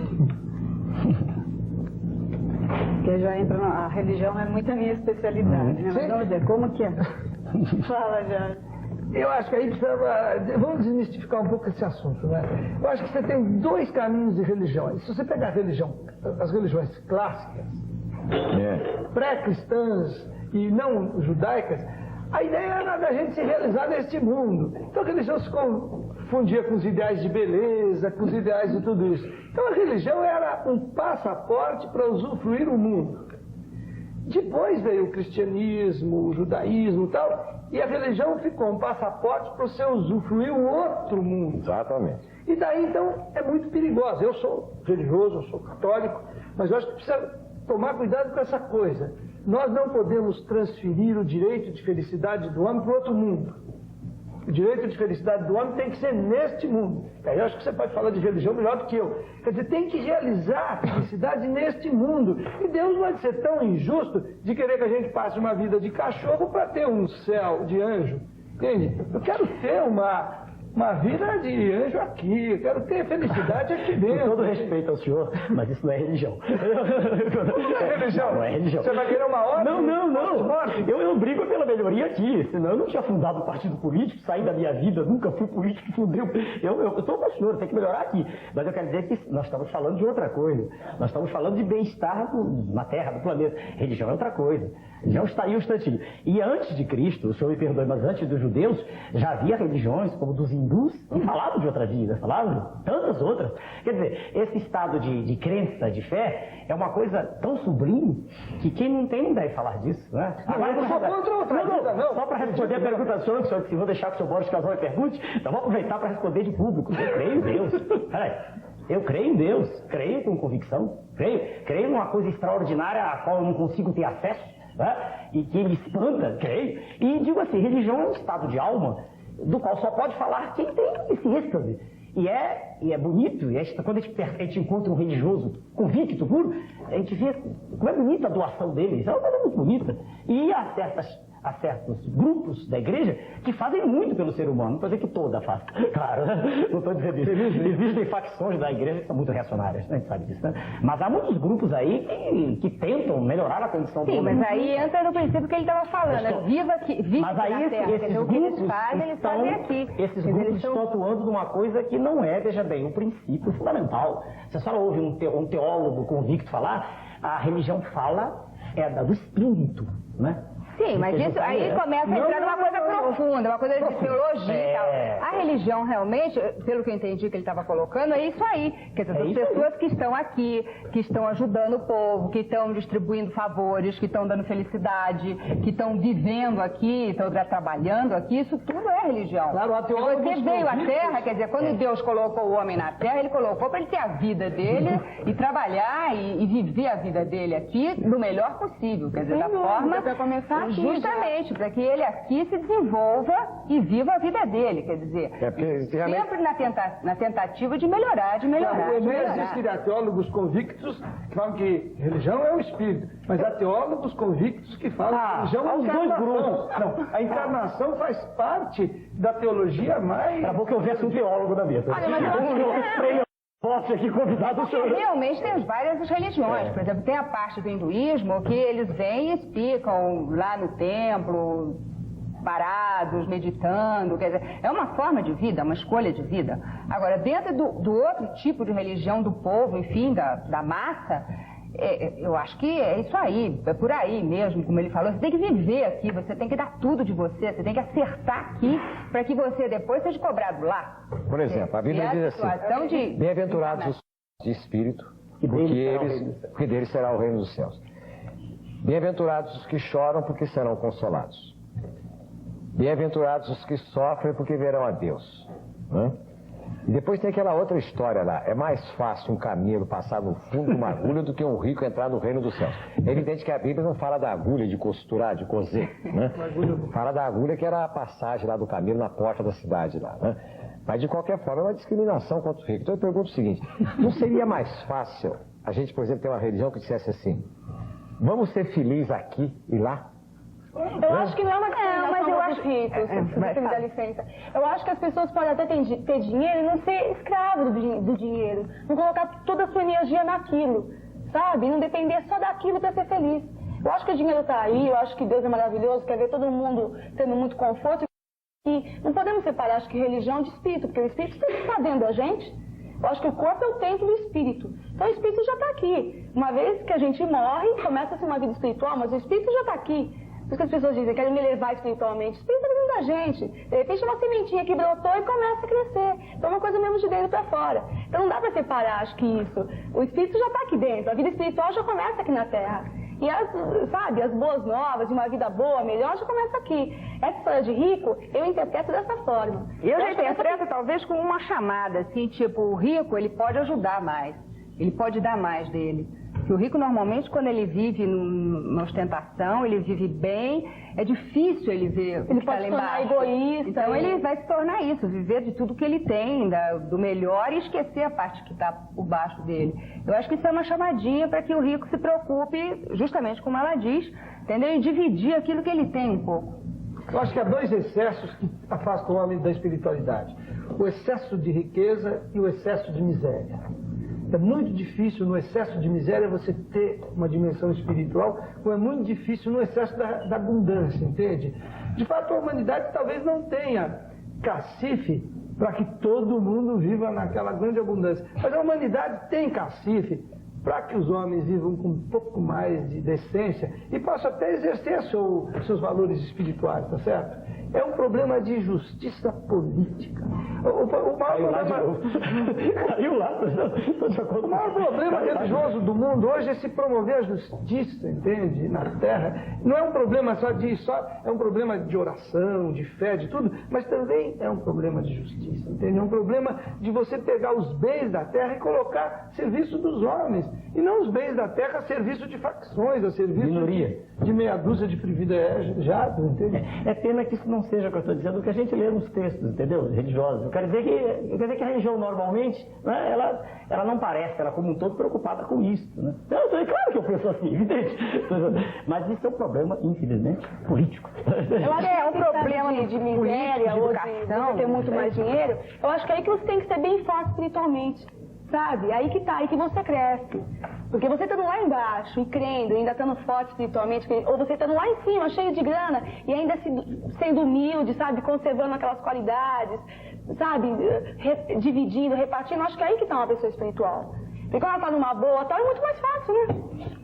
Eu acho aí a coisa individual muito difícil de se analisar. Cada homem tem o seu caminho para chegar a Deus, entende? No plano pessoal. Agora, nós aqui estamos falando um pouco da sociedade. Como é que a sociedade tem que provisionar as condições para que os homens se realizem. Sem dúvida que os valores externos influenciam demais, mas eu acho que é aí que está, por isso, uma coisa espiritual é uma coisa muito profunda. Aí que está a espiritualidade, quando você não tem o que comer, você está numa boa, que ele falou, né? Bem-aventurados que choram, porque o cara está chorando, é difícil. Chora, é muito mais fácil que você estar com a barriguinha cheia, falar que estou numa boa, creio em Deus, divido, reparto, né? Por exemplo, eu digo assim para uma pessoa, olha, você será, na base do seu otimismo ou do seu pessimismo, estará a vida futura, a vida eterna, certo? Evidentemente, a vida eterna deve ser composta de 3 partes, segundo a religião católica: o céu, o inferno e o purgatório. Agora, a base dessa coisa toda aqui é o capeta, o diabo. Não é? O diabo é a base da coisa, não é? Se você não fizer isso direitinho, você vai para o inferno, vai ser punido na vida eterna. Então, o rico aqui na Terra, que não distribui, que não faz a coisa direito, não vai passar no fundo da agulha lá. Ele vai para o inferno. O que sofreu vai para o céu. Agora, então nós temos 2 caminhos, o céu e o inferno.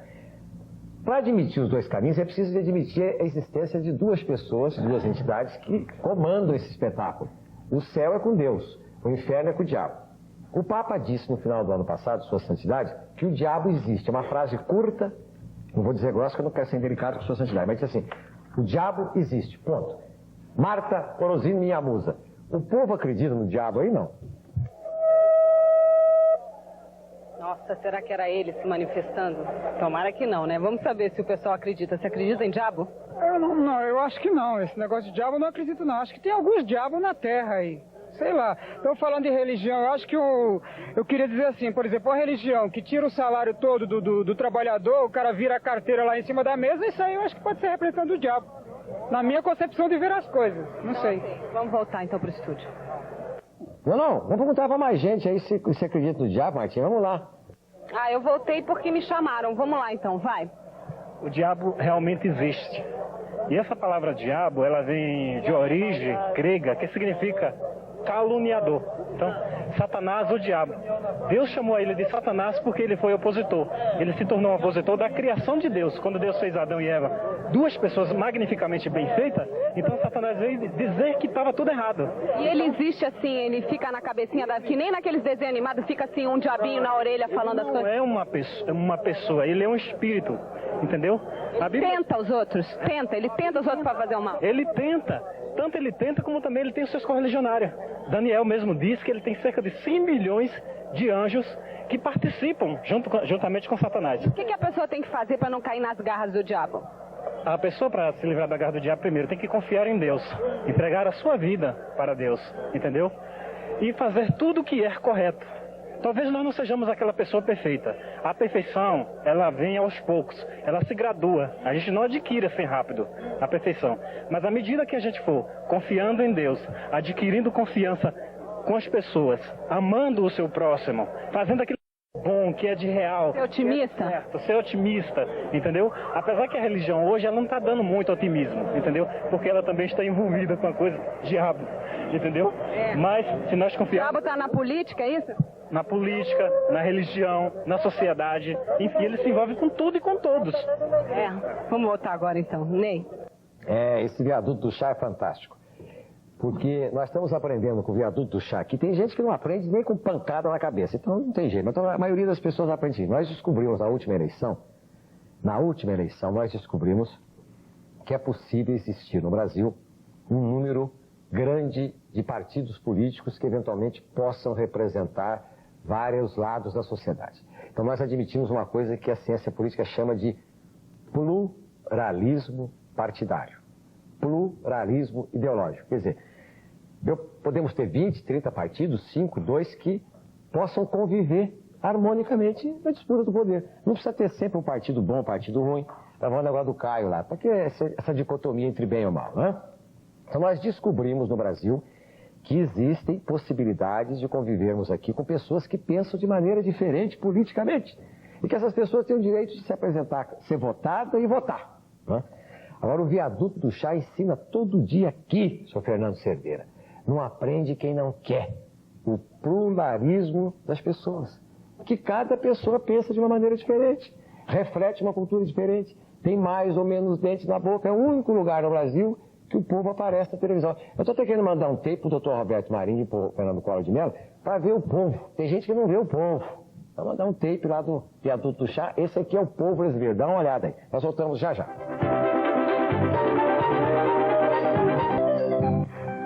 Olha aqui, essa história de que os jovens de hoje são o país de amanhã já não está agradando boa parte deles. Viu, Martinha? O que poderia ser um grande orgulho repercute também um fardo de 8,5 milhões de quilômetros quadrados, que nem todos querem carregar. Há quem prefira lavar as mãos com outra história. O país de hoje é a juventude que ele formou. Isso demonstra um pouco de pessimismo entre os jovens que se sentem atualmente duvidosos em cuidar apenas de seus próprios problemas ou tentar ajudar também os problemas sociais. Isso se falando também de jovens com 16 anos que agora têm a responsabilidade de escolher o presidente. O voto do Dr. Enéas, cardiologista, vale tanto quantitativamente quanto o voto de um garoto de 16 anos de idade. Então eu pergunto o seguinte: os jovens são otimistas, Martinha? Vamos começar com essa senhora aqui, então, que é escritora, já escreveu 5 livros, saber se ela acha isso. Acha que os jovens são otimistas? Acho que os jovens são pessimistas, exatamente porque eles não tiveram a condição que nós, da década de uns 40, 50 anos antes tivemos. Porque nós aprendemos a lutar por nós aprendemos a cavar o ouro, E não recebemos tudo de mão beijada. Então o jovem de hoje é pessimista porque ele ouviu falar em pessimismo. Porque o pessimismo é estado de espírito. Tá bom, deixa eu ver aqui. O que você acha disso? Você é pessimista? Olha, eu concordo um pouco com ela. Que ela disse que os jovens, antigamente, eles aprenderam a cavar, né? Mas eu acho que existe um jovem otimista, igual o presidente, que ele foi um jovem que desde pequeno teve financeiramente poder ajudar ele, né? Teve incentivo para ajudar ele a estudar e crescer e tudo. Mas agora um jovem que desde pequeno ele é obrigado a lutar sozinho, igual existe muitos aí pelas ruas, ou que sai de outros estados para vir para um outro estado diferente para trabalhar, ele tem que ser pessimista, porque... Você então é um exemplo desse tipo de jovem? Um exemplo. Existem outros exemplos até piores do que eu, né? Que eles aprendem a lutar. E através de lutar, eles são armados para enfrentar também, né? E se ele for otimista, ele tá tudo legal para ele, se por acaso tem uma desgraça em cima dele... Acho que o pessimista, ele se decepciona menos, no caso. Claro, decepciona menos. Tá ok. E você, é pessimista ou otimista? Bom, eu vejo, em termos sociais, eu sou uma pessoa otimista porque eu vejo que é um processo de democratização que é inegável, né? As pessoas estão podendo, em relação a 50 anos atrás, quer dizer, você tem um processo de inserção das pessoas de uma maneira... Tá certo, eu concordo que é uma maneira precária, mas ainda existem os princípios para essa inserção. Por outro lado, eu respeito quem votou no outro candidato que foi eleito, né? Eu acho que é um voto, é uma opção democrática e tal, mas eu acho que nesse ponto eu sou pessimista. Eu acho que não vai mudar muita coisa, nós conhecemos as pessoas que estão junto com o presidente eleito, e nesse sentido eu sou pessimista. Eu acho que a tendência é permanecer toda uma estrutura de dominação. Você parece um jovem informado, você acompanha as coisas. Eu procuro acompanhar, tenho uma vinculação bem grande com a questão política. Traz esses dois lados, quer dizer, é otimista, mas sabe ser pessimista também em relação a algumas coisas. Em termos desses princípios básicos que estão, de certo modo, implantados, né, que as pessoas estão discutindo política, é interessante esse programa, discutindo as questões das pessoas aqui. Eu acho que eu sou otimista nesse ponto, né, de que as pessoas estão podendo, em princípio, em termos formais, participar mais. Mas, por outro lado, politicamente, eu acho que com a vitória do atual presidente, eu sou pessimista. Você tem quantos anos? Tenho 15 anos. 15 anos. Você é um otimista ou é um pessimista? Otimista. Por quê? O que é ser otimista? Otimista é ver um Brasil crescer cada vez mais financeiramente e com tendência cada vez mais de ter um país mais feliz, de jovens cada vez mais unidos, que sem os jovens o Brasil não tem futuro. O que você vai fazer para esse país ser melhor? Procurar cada vez mais incentivar a nossa turma, né, de jovens, e se Deus quiser, teremos um Brasil melhor. Se Deus quiser. Ney. Bem, duas observações rapidíssimas. Primeiro, é natural que todos os assuntos tratados no Canal Livre desemboquem na área pública. É a presença do Estado na vida brasileira. O Estado domina hoje 72% da economia do país. Então, só tem 28% que não está nas mãos do Estado. Então, um Estado que detém 72% da economia, o meu otimismo, o meu pessimismo está eventualmente vinculado a essa dominação do Estado. Um Estado que tem agência de turismo, tem companhia de aviação, que tem banco, tem mais não sei o quê, tem tudo, o país que se mete em tudo. Não estou dizendo que está certo, mas que se mete. Então é natural que reflita. Eu fico feliz, porque antigamente quando a gente tratava de qualquer assunto que entrava na política, a gente falava, política não, que eu não quero saber. Hoje é o povo que está colocando, não somos nós aqui. O povo é que está pautando o otimismo e o pessimismo na linha do raciocínio político. Uma. Segundo, o José, dono de uma oficina mecânica, pode estar eventualmente otimista, porque ele vai pegar carros a álcool para transformar em carros a gasolina. O que não deve ser feito, acho que é bem perigoso. Muito bem. Mas o Joaquim, que é dono de um carro a álcool, está pessimista, porque disseram para ele que o carro dele caiu 37% esse ano. Então, para os pessimistas e otimistas do projeto do Proálcool e da gasolina, o Jornal Bandeirantes, daqui a poucos instantes, às 19 horas e 30 minutos, tem uma matéria especial e elucidativa, até onde eu pude saber, altamente completa, sobre o problema da gasolina e do álcool no país e tudo que tem se falado sobre isso. Logo mais no Jornal Bandeirantes, aqui na casa, às 19 horas e 30 minutos, com a Marília Gabriela e com Ferreira Martins e a equipe do jornal. Os senhores agora têm 30 segundos cada um, tem 30 segundos para chegar no minuto para suas considerações finais. Terezinha. Considerações finais, Diego? Fala o que você quiser. Eternidade.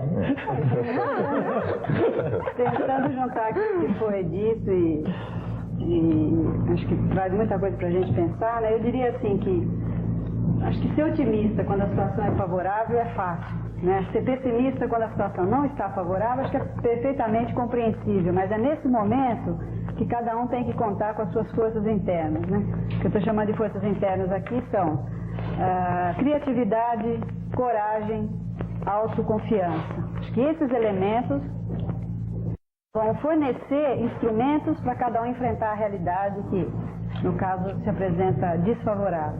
Caio? Eu falei relativamente pouco hoje, eu acho, porque eu fiquei prestando atenção no que as pessoas disseram, falaram coisas muito ricas e o pessoal no viaduto do chá também, acho que eu aprendi muito hoje. Eu continuo achando que otimismo, pessimismo é uma maneira de ver a realidade. Eu atualmente me sinto assim, politicamente em relação ao país, extremamente pessimista. Eu acho que vai ser um desastre, que vai dar tudo errado. Mas eu comigo mesmo, enquanto ser humano, eu estou muito otimista. Eu acho que eu vou resistir. Eu acho que meus companheiros de geração vão resistir também. Não há presidente, não há Sua Excelência que tasque o destino desse país maravilhoso, ser o grande país do terceiro milênio. Ninguém vai roubar isso da gente.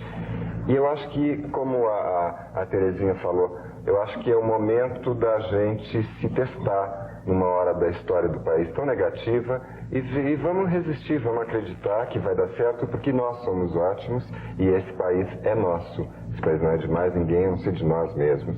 E nós vamos fazer dar muito certo e, em consequência, a nossa vidinha individual pequena também vai dar muito certo. Eu queria terminar citando o Oswald de Andrade, dizendo que a alegria é a prova dos 9. Vamos chegar lá. Dr. Jorge Cunha Lima tem uma empresa, que é uma empresa voltada para o lucro, mas voltada também para a área cultural, que, aliás, é uma observação de 15 segundos só. Eu não vi qualquer candidato à presidência da República levantar uma questão cultural durante a campanha. Eu sempre ouço dizer que a história só registra para a posteridade os gestos culturais. Em todo caso, não vou ficar aqui.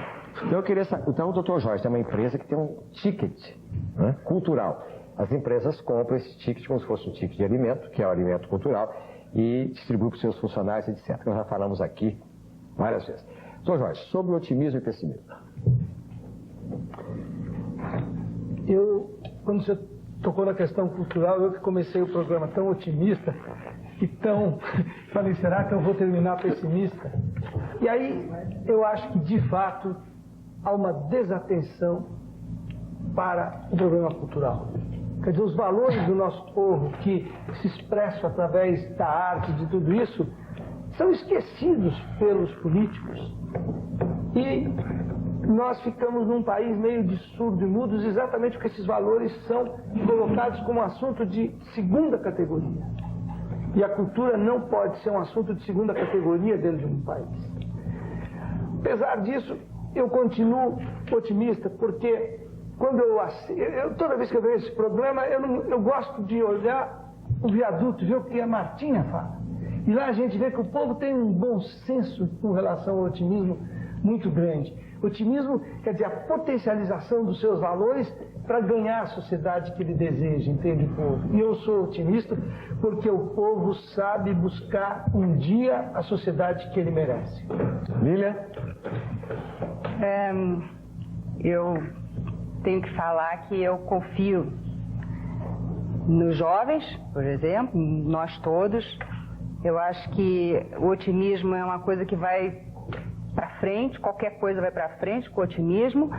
Fiquei muito contente nas eleições, com a turma toda vibrando, com otimismo. Isso é otimismo, quer dizer, todo mundo na rua, cada um com o seu partido, cada um lutando por aquilo que queria. E eu não acredito, meu problema não é governo, meu problema é povo, eu acredito no povo. E se o povo está unido, se o povo realmente é otimista, esse Brasil vai para frente. A dona Lilian, quando eu cheguei aqui no estúdio, ela falou assim, tô meio nervosa, porque é a primeira vez, não sei o quê. Como a senhora viu, não doeu. Não. Não. Segundo, já pode fazer novela na Globo, na TVS, na Bandeirantes, porque tá soltinho. Doutor Enéas. Olhando para o relógio, eu primeiro queria aproveitar para agradecer uma cerimônia da qual eu participei ontem no Colégio do Rio de Janeiro, o Colégio Sousa Marques, onde uma série de garotos novos, eu posso chamá-los assim, que são adolescentes, 16, 18 anos, me deram um prêmio. E eu, ao agradecer, eu disse que o que mais me impressionou na ocasião, e eu repito aqui para os que não conhecem o trabalho daquela professora, dona Estela Souza Marques, foi ordem. Voltei à tecla. Eu fiquei impressionado com uma escola que eu gostaria de construir.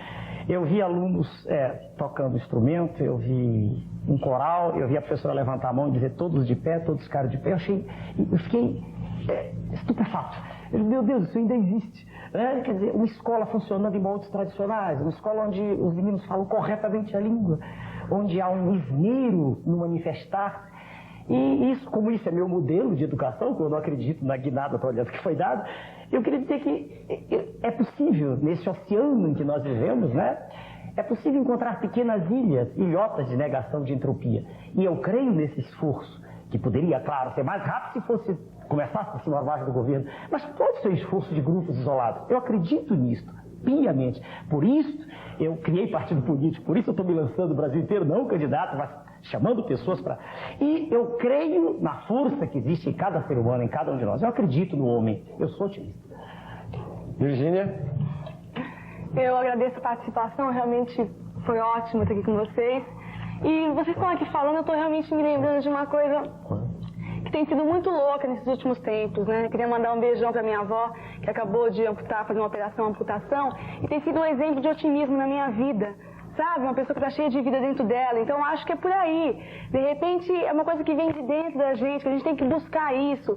Com otimismo, a gente vive, a gente sorri, as pessoas, acho que já são vitoriosas, a partir que elas se posicionam nessa linha, né, dessa forma. Eu acho que o pessimista é um perdedor, não está com nada, não vai chegar a lugar nenhum, não vai nem começar, porque ele já acha que não vai dar certo. Então, eu sou uma pessoa completamente otimista e eu acho que a gente tem mais do que ser mesmo, não tem por onde, né? O que restou é por aí, vamos puxar daí, né? Puxar do otimismo mesmo. Bem, o Canal Livre deste dia da semana tratou aqui de otimismo e de pessimismo. Nós tivemos a honra de contar aqui o Dr. Jorge Cunha Lima, escritor, empresário, dono da agência de publicidade ADEX, ex-secretário da Cultura do governo Montoro e ex-presidente da Fundação Casperibe e empresário na área de ticket cultural. A Lilian Mello Bomeni, que é empresária do ramo de turismo e hotelaria, tem a Cabana Búzios Empreendimentos Turísticos Limitada lá em Búzios. A doutora Terezinha Tomé Batista, que é psicóloga, o Caio Fernando de Abreu, escritor, Dr. Enéas Ferreira Carneiro, cardiologista, professor de eletrocardiografia no Rio e São Paulo e ex-candidato à presidência da República do país. A Virgínia Novick, modelo aí de sucesso das lojas Marisa da televisão brasileira. Daqui a poucos instantes, o noticiário local, o noticiário de São Paulo, e a TV Bandeirantes hoje vai apresentar um assunto que está em todos os jornais, todo dia está tendo uma confusão danada. Tem gente aí, um assunto complicado, dizem que está faltando álcool, que vendeu açúcar em vez de fazer álcool. Dizem que não, que a Petrobras é que está contra os carros a álcool. A grande verdade é que nós iniciamos no Brasil uma alternativa energética histórica. País pobre, terceiro-mundista, subdesenvolvido, conseguimos criar aqui um projeto chamado ProAlco. E o negócio deu certo aqui no Brasil. E tanto está dando certo que os norte-americanos agora vão adotar na sua utilização energética do combustível, 80% de gasolina misturado com 20% de álcool.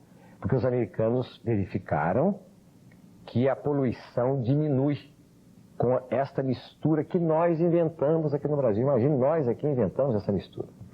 Nós temos áreas enormes que podem ser plantadas ainda e estão passando por uma crise que para muita gente é uma crise de falta de vergonha. É um assunto altamente controverso. Já tem gente aí, eu sei até de um diretor da Petrobras que mandou modificar o seu carro de álcool para gasolina. Então a pessoa já fica mais assustada. Se o diretor da Petrobras manda o carro dele na oficina e fala, olha, não quero mais que seja a álcool, transforme os bichos na gasolina. Então quem tem carro a álcool fica desesperado. Não é verdade? Então é um assunto polêmico que envolve o governo, envolve até o monopólio da Petrobras, envolve subsídio, envolve venda de gasolina para o exterior a preço mais barato porque sobra. Agora, tudo isso a gente pretende dar um esclarecimento logo mais no Jornal Bandeirantes, às 19 horas e 30 minutos aqui na casa, numa matéria especial. Tenham todos um bom fim de semana. Pelo amor de Deus, me assistam amanhã às 10h30 da noite, sábado. É dia 13, né? Entendeu?